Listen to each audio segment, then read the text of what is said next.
अस्सलामु अलैकुम वरहमतुल्लाहि वबरकातुहू। अभी मैंने फेसबुक पे पोस्ट पढ़ी है कि जो लोग कहते हैं कि मुर्दे ज़िंदा हैं, क्या अल्लाह पाक मुर्दों को ज़िंदा करेगा या ज़िंदों को ज़िंदा करेगा। ये जाहिलाना और भूंडा सवाल है कि इस तरह तो 3 ज़िंदगियां हैं, एक माँ के पेट वाली, एक दुनिया वाली, एक आलम बरज़ख वाली।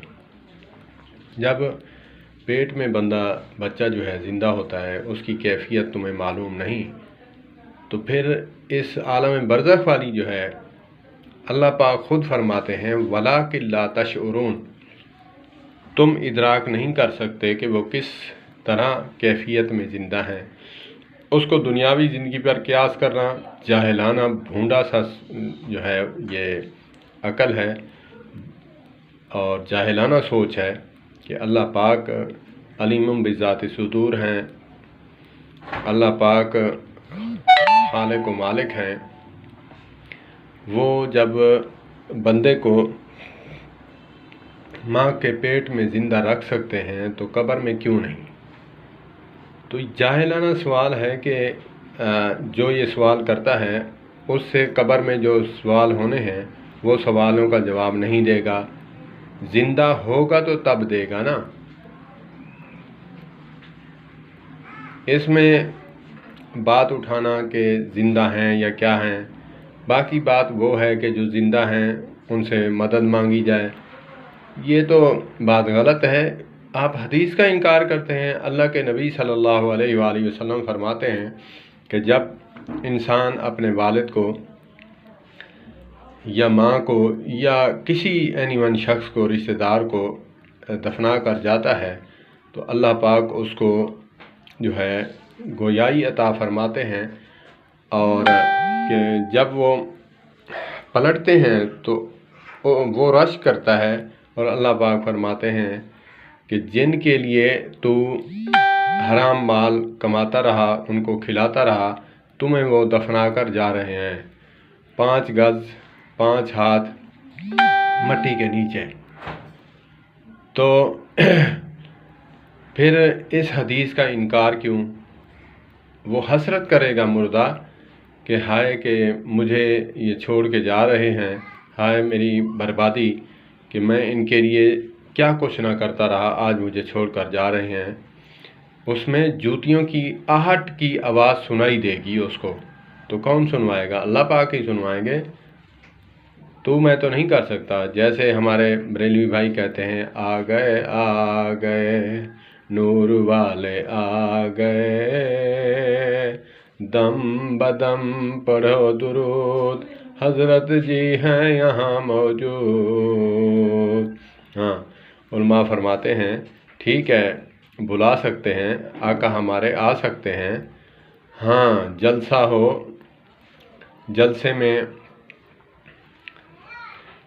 में मदऊ किए जाएं अंबिया अलैहिमुस्सलाम और लाने वाले हों जिब्राइल अमीन अलैहिस्सलातु वस्सलाम, बुलाने वाले हों अल्लाह।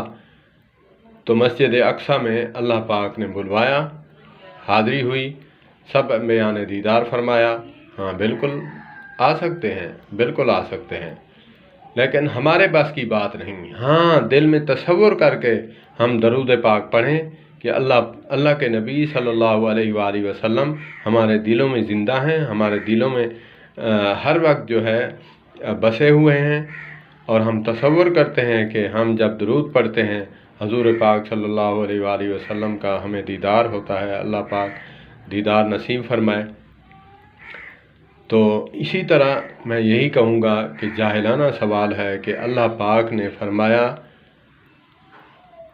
जब एक वक्त था कि जंग के दौरान हज़रत उमर रज़ी अल्लाह ताला अन्हो भी मौजूद थे। नबी मुकर्रम सल्लल्लाहु अलैहि वसल्लम ने एक कुएं में दफनाए गए लोगों के पास खड़े होकर जो है दुआ फरमाई और उनको खिताब फरमाया मुखातिब करके। तो हज़रत उमर रज़ी अल्लाह ताला अन्हु फरमाते हैं, या रसूलल्लाह, आप इन मरे हुए लोगों को सुना रहे हैं।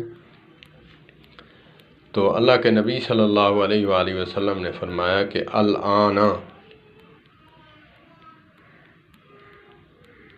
اب وہ تم سے بھی زیادہ اچھی طرح سن رہے ہیں۔ ادھر نبی ہیں، ادھر سنوانے والے اللہ ہیں، تو ہمیں کیا تکلیف ہے؟ ہمیں کیا تکلیف ہے؟ اس میں سرے سے حدیث کا انکار کرنا ایسی بات نہیں ہے۔ افراط و تفرید کا شکار نہ ہو میرے بھائیوں، ہم افراط و تفرید کا شکار ہیں۔ وہ کہتے ہیں زندہ ہیں تو ہم سمجھتے ہیں کہ وہ زندہ ہماری طرح ہیں، ہماری سنتے بھی ہیں اور ہماری مرادیں فریادیں پوری بھی کرتے ہیں۔ نہیں بھائی نہیں، زندہ ہیں، اپنے مقام پر زندہ ہیں۔ ویسے تو کافر بھی زندہ ہے، ابو جہل بھی زندہ ہے، جب اس کو جوتیاں پڑ رہی ہیں، مارے کھا رہا ہے، زندہ ہے تو اس کو لگ رہی ہیں جوتیاں، لیکن مقام اپنا اپنا ہے۔ اللہ پاک فرماتے ہیں کہ شہداء زندہ ہیں تو وَلَٰكِن لَا تَشْعُرُونَ، اللہ کا قرآن فرماتا ہے کہ وَلَٰكِن لَا تَشْعُرُونَ، تمہارا وہاں شعور ادراک نہیں پہنچ سکتا۔ کیسے زندہ ہیں؟ جیسے ہم بیٹھے ہیں، دنیاوی زندگی ہے، کیا ہے؟ پھر عقل کے گھوڑے دوڑانا جاہلانہ بات ہے۔ اللہ پاک ہمیں سمجھ عطا فرمائے۔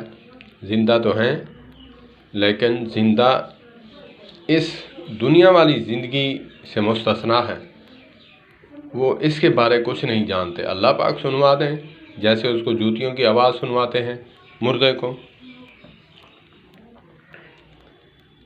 اللہ پاک ہمیں سمجھ عطا فرمائے۔ یہ علماء کا کام تھا، علماء کو چاہیے تھا کہ یہ عوام الناس میں بحث ہی نہ چھیڑتے۔ جو بات عوام الناس کے عقل سے آری ہے، عقل سے ماورا ہے، عقل سے اوپر چلی جائے، اس بات کو چھیڑنا جو ہے، علماء بڑے فرماتے ہیں یہ علماء کا کام تھا اس کو حل کرنا۔ وہ سمجھتے ہیں ان باتوں کو، عوام الناس میں لا کر افراط تفرید کا شکار ہو گئے۔ اللہ پاک ہمیں سمجھ عطا فرمائے۔ اگر عقل ہو، سر میں دماغ ہو تو پھر بات سمجھ میں آتی ہے۔ اللہ پاک سمجھنے کی توفیق عطا فرمائے۔ اللہ پاک مسلکی تعصب سے بچائے۔ بہت بڑی لعنت ہے تفرقہ بازی اور مسلکی تعصب، اللہ پاک اس سے محفوظ فرمائے۔ سب مسلک کے بھائیوں سے مؤدبانہ گزارش کروں گا، ایسے علماء سے اٹیچ رہیں جو مثبت بیان فرماتے ہیں، عمل کی بات کرتے ہیں۔ ایسے علماء کے ساتھ وابستہ نہ ہوں جو اپنی عاقبت تو خراب کریں گے ہی اور آپ کی عاقبت بھی ساتھ ہی لے ڈوبیں گے۔ اللہ پاک مجھے عمل کرتے توفیق عطا فرمائے۔ والسلام علیکم ورحمۃ اللہ۔